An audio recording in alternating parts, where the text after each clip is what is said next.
नमस्ते दोस्तों, RV coaching classes में एक बार फिर से आपका हार्दिक अभिनंदन है। आज हम पढ़ेंगे संख्या पद्धति, जो प्रत्येक वर्ग के बच्चे के लिए सीखना ज़रूरी है। तो इसके लिए हम सबसे पहले संख्या से पहले हम जानना चाहेंगे कि भाई अंक कितने प्रकार के होते हैं। सबसे पहले हम कह सकते हैं कि संख्या से पहले अंक आते हैं। तो अंक कौन कौन से होते हैं? मूल रूप से अंक होते हैं 10 अंक। अंक कौन कौन से होते हैं? अंक होते हैं 0 से स्टार्ट होते हैं। 0, 1, 2, 3, 4, 5, 6, 7, 8, 9।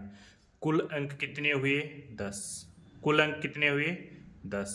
तो अपन कह सकते हैं ना, किसी भी प्रकार की संख्या का निर्माण करने के लिए हमें 0 से लेकर 9 तक के अंक की आवश्यकता होती है। अब हमें पता है कि हमने जो चैप्टर लिया है उसका नाम है संख्या पद्धति। तो हमें संख्या का मतलब पता होना चाहिए भी। जो ये संख्या शब्द है इसका मीन्स क्या होता है? संख्या शब्द का मीन्स होता है संख्याओं का समूह है। संख्याओं का समूह है, यानी जहां पर संख्याओं का समूह होगा वहां पर संख्या पद्धति काम करेगी। यानी ग्रुप ऑफ नंबर्स, संख्याओं का समूह है। अब हम कह सकते हैं कि संख्याएं कितने प्रकार की हो सकती हैं। तो उसमें सबसे पहले आता है समिश्र संख्याएं। कौन सी संख्याएं? समिश्र संख्याएं। अब समिश्र संख्याएं कौन कौन से प्रकार की होती हैं उसके हिसाब से देखेंगे। तो सबसे पहले हम इसमें पहला पार्ट पढ़ेंगे समिश्र संख्याएं, उनके कौन कौन से पार्ट होते हैं। तो समिश्र संख्याएं, समिश्र संख्याएं, कॉम्प्लेक्स नंबर। अब देखिए समिश्र संख्याएं, इसके दो पार्ट्स हो गए मूल रूप से। पहला पार्ट्स हो गया वास्तविक संख्याएं यानी रियल नंबर।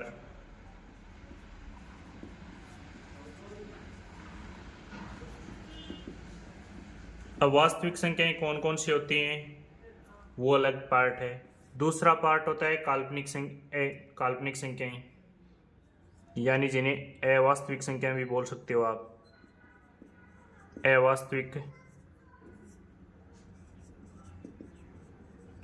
संख्याएं या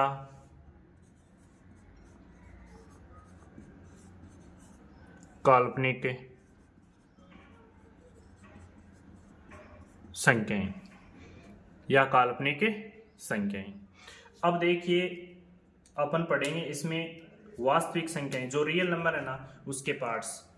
क्योंकि संख्या पद्धति पढ़ रहे हैं अपन, तो उसमें वास्तविक संख्या का पार्ट्स है जो रेट में, सी टेट में और अन्य जो कम्पिटिटिव एग्जाम है उसमें काम आती है। और जो काल्पनिक संख्याएं हैं और वास्तविक संख्या, उन दोनों के लिए हम सेकेंड ग्रेड में इसका अध्ययन करेंगे। तो अपन क्या पढ़ेंगे इसमें? प्रमेय संख्याएं,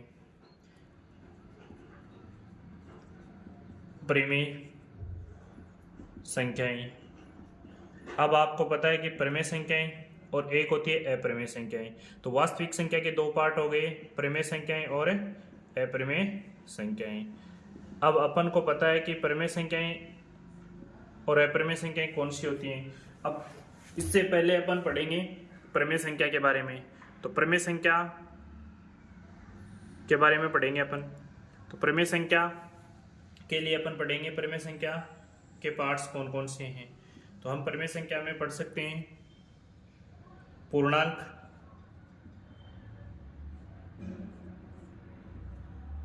संख्याएं और भिन्न यानी फ्रैक्शन, यानी भिन्न यानी फ्रैक्शन। तो अपन अब सबसे पहले हम पढ़ेंगे आज अपना पहला जो टॉपिक है वो प्रमेय संख्याएं। कौन सा टॉपिक पढ़ेंगे? प्रमेय संख्याएं।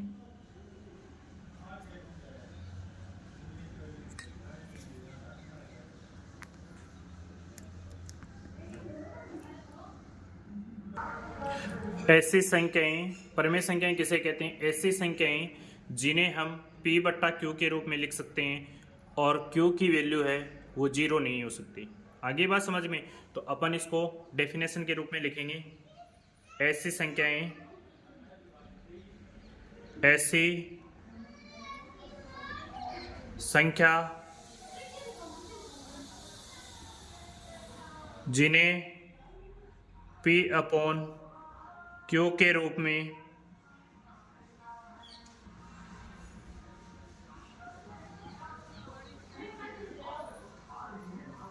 लिखा जा सकता है या लिखा जा सके, लेकिन Q नॉट इक्वल टू 0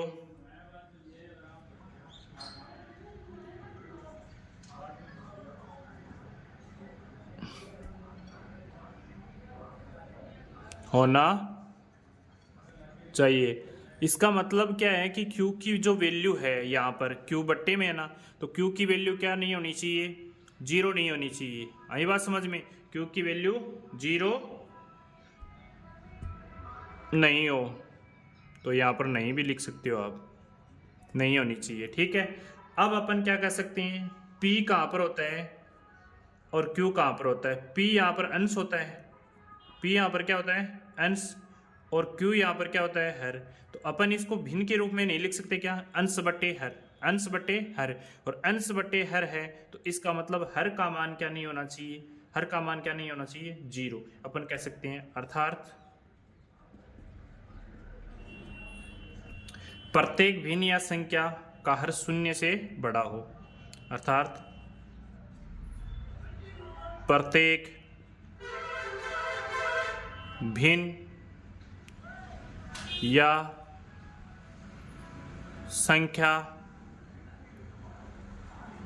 जिसका हर 0 से बड़ा होना चाहिए, हर है वो 0 से क्या होना चाहिए, बड़ा। अब देखिए इसकी और महत्वपूर्ण कौन कौन सी जानकारी है वो अपन इसमें साझा करेंगे। सबसे पहले इंपॉर्टेंट बात ये है कि ये संख्याएं धनात्मक और ऋणात्मक दोनों प्रकार की हो सकती हैं। अपन ये नहीं कह सकते कि धनात्मक ही परिमेय संख्या होती है, नो, इसमें धनात्मक और ऋणात्मक दोनों संख्याएं अपन काम में ले सकते हैं। आई बात समझ में? तो ये संख्याएं, ये संख्याएं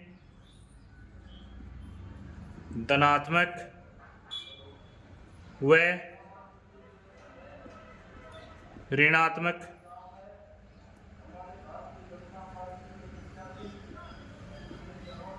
दोनों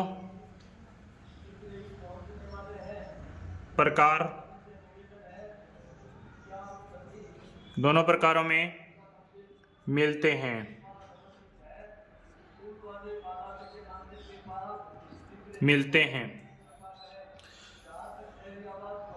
और यदि पाई यानी पाई का मान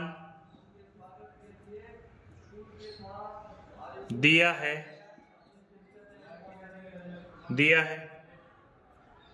कौन सा मान, 22/7 या 3.14, तो उसे हम परिमेय संख्या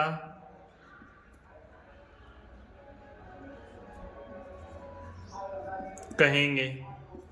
क्योंकि देखो पाई यदि आपको दिया गया है तब तो आप उसे परिमेय नहीं मानेंगे, लेकिन पाई की जो वैल्यू होती है 22/7 और 3.14 उसको अपन क्या मानेंगे, परिमेय संख्याएं, तो हम उसे क्या कहेंगे, परिमेय संख्याएं। अब जैसे इसके एग्जांपल देखो, पाई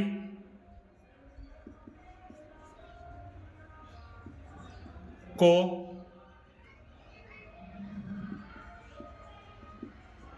परिमेय संख्या नहीं कहेंगे, सिर्फ उसकी जो वैल्यू दी गई हो 22/7 या 3.14 उसको अपन मान सकते हैं, लेकिन स्वयं पाई है वो एक अपरिमेय संख्या के अंदर काउंट होती है। आई बात समझ में? अब देखिए इसके एग्जाम्पल, फॉर एग्जाम्पल कौन कौन से हो सकते हैं। मैंने क्या कहा है आपको कि ये धनात्मक भी हो सकती है और ये ऋणात्मक भी हो सकती है, दोनों संख्याएं हो सकती हैं। तो अपन कुछ इसके जैसे 3 है, ये धनात्मक है, 7 ये भी धनात्मक है। देखो इसके बट्टा में 1 लगा सकते हो ना। तो ये 1 क्यू की वैल्यू है वो 1 है ना, यहाँ पर 0 नहीं है। इसमें भी आप 1 लगा सकते हो बट्टा में, यहाँ पर भी क्यू की वैल्यू क्या है 1 है। लेकिन यदि मैं इसको लिख दूं -3/7, तब भी देखो ऊपर वाली ऋणात्मक है, नीचे वाली धनात्मक है, लेकिन दोनों ही संख्याएं क्या है p/q के रूप में, और q की वैल्यू 0 नहीं है ना। अब देखते हैं अपन 0 के बट्टा में 1 लगा सकते हो, तो 0 भी एक प्रमेय संख्या है। लेकिन 2/ ये वाली वैल्यू भी क्या है प्रमेय। अब इसी प्रकार आगे भी लिख सकते हो आप कि ये सारी संख्याएं क्या है प्रमेय संख्याएं। अब देखो इसके अंत में और क्या इंपॉर्टेंट बिंदु हो सकते हैं। इंपॉर्टेंट बिंदु ये हो सकता है कि दो प्रमेय संख्याओं के मध्य अनंत प्रमेय संख्याएं ज्ञात कर सकते हो आप। दो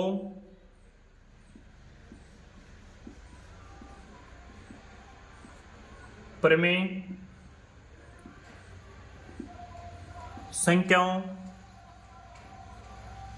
के मध्य अनंत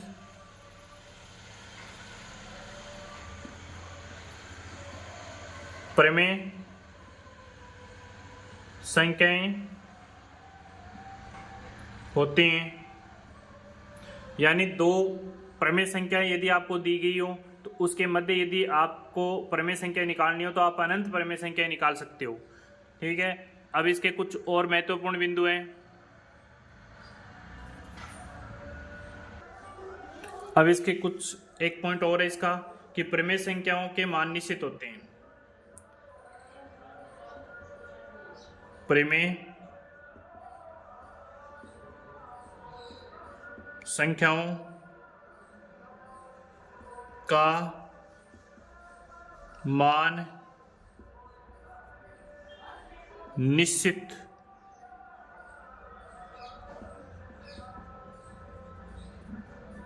होता है। प्रमेय संख्याओं का मान निश्चित होता है। प्रमेय संख्याओं को किससे रिप्रेजेंट करते हैं अपन? प्रमेय संख्याओं को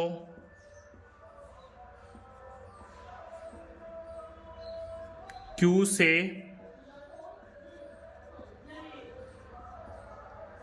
लिखते हैं।